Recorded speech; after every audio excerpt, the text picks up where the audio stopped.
ఒక్కసారి కొమ్మూరి గోల్డ్ కి కాల్ చేయండి. తాకట్లో ఉన్న మీ బంగారాన్ని విడిపించి మార్కెట్ ప్రైస్ కి వాళ్ళు కొనుక్కుని మిగతా డబ్బులు మీకు ఇచ్చేస్తారు. హాయ్, వెల్కమ్ టు మనం టీవీ.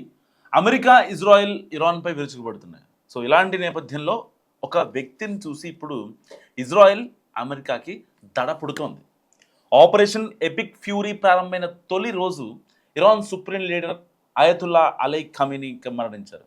అయినప్పటికీ ఇరాన్ నాయకత్వం చాలా స్ట్రాంగ్గా ఉంది.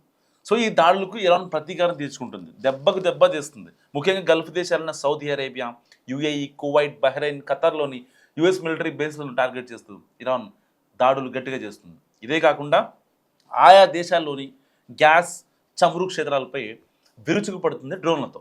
సో మరోవైపు చమురు రంగానికి కీలకమైన హార్మోజ్ జలసంధిని కూడా ఇరాన్ మూసేసింది కంప్లీట్గా. సో దీని ద్వారా ప్రపంచంలో ఇంధన సంక్షోభం మొదలైంది. అండ్ ఇలా యుఎస్, ఇజ్రాయెల్ భీకర దాడుల ముందు ఇరాన్ నిలవలేదని అంతా అనుకున్నారు. కానీ ఇరాన్ మాత్రం చాలా తీవ్రంగా ప్రతిఘటిస్తుంది. సో వెనుజులాలో మధ్యలోని దించి పాలన మార్చినంత ఈజీగా ఇరాన్లో పని అవుతుందని ట్రంప్ భావించాడు. కానీ కొద్ది రోజులకే తమ అంచనాలు తప్పాయని కూడా ఇప్పుడు ట్రంప్కి అర్థమవుతుంది. 30 లక్షల డ్రోన్లతో 30 కోట్ల విలువైన సంపదని వాళ్ళని మొత్తం డిస్మాకిల్ చేస్తున్నారు. అయితే ఇంతలా అమెరికా, ఇజ్రాయెల్ను విసిగిస్తున్న వ్యక్తిగా మొహమ్మద్ అలీ జఫారీ పేరు తెచ్చుకున్నారు. సో ఎవరి అలీ జఫారీ? ఇరాన్ వ్యూహకర్తగా జఫారీ దాడుల్ని పెంచుతున్నారు. ఎవరి జఫారీ అంటే, సో ఇరాన్ మొజాయిక్ డిఫెన్స్ రూపశిల్పిగా మేజర్ జనరల్ మొహమ్మద్ అలీ జఫారీకి పేరుంది. 2007 నుంచి 2019 వరకు ఇరానియన్ రెవల్యూషనరీ గార్డ్స్ కార్ప్స్ యొక్క కమాండర్ ఇన్ చీఫ్గా పనిచేసిన ఇస్లామిక్ విప్లవం తర్వాత ఇరాన్లోని కుర్దిస్తాన్ ప్రావిన్స్లో పనిచేస్తున్న జఫారీ ఆ తర్వాత ఈ రెవల్యూషనరీ గార్డ్స్లో చేరాడు. దేశం తమ అగ్రనాయకత్వాన్ని కోల్పోయిన ఇరాన్ తన పోరాటాన్ని చేస్తుంది. అగ్రనాయకత్వం చనిపోయినా పోరాటం ఎలా చేయాలనే దానిపై ఇరాన్ సైనిక సిద్ధాంతాన్ని రూపొందించారు. 1979 నుంచి 1989 వరకు కొనసాగిన ఇరాన్ ఇరాక్ యుద్ధంలో జఫారీ పోరాడాడని మరియు రెవల్యూషనరీ గార్డ్స్లో క్రమంగా ర్యాంకుల ద్వారా ఎదిగడని కూడా తెలుస్తుంది. 1992లో అతను గార్డ్స్ గ్రౌండ్ ఫోర్సెస్ మొత్తానికి కమాండర్గా బాధ్యతలు స్వీకరించాడు. So elite revolutionary guards unit అయిన సౌరల్లాకు నాయకత్వం వహించే బాధ్యతను కూడా చేపట్టారు.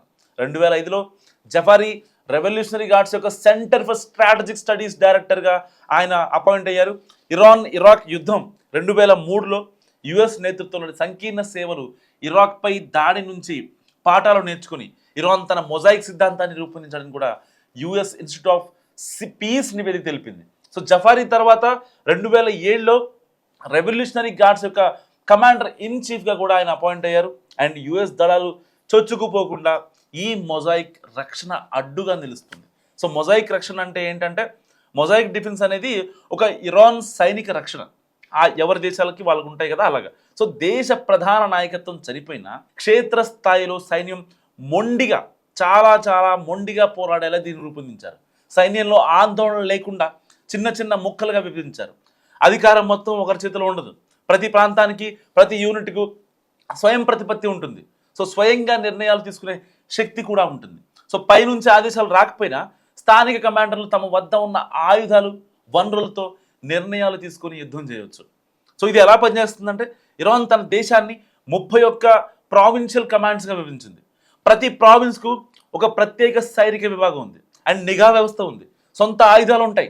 రెవల్యూషనరీ గార్డ్స్ కావచ్చు, బసీస్ మిలిషియా అండ్ రెగ్యులర్ ఆర్మీ ఇవన్నీ కూడా కలిసి పనిచేస్తాయి. దేశ రాజధాని టెహ్రాన్లో ప్రధాన కార్యాలయం ధ్వంసమైనా సరే మిగిలిన 31 విభాగాలు దేనికదే స్వతంత్రంగా గెరిల్లా యుద్ధాన్ని కొనసాగిస్తాయి. తక్కువ బలంతో ఎక్కువ కాలం శత్రువుల్ని వేధించడం ఈ యొక్క గెరిల్లా యుద్ధం కాన్సెప్ట్. చిన్న చిన్న దాడులతో శత్రువు అలసిపోయేలా చేస్తుంటారు.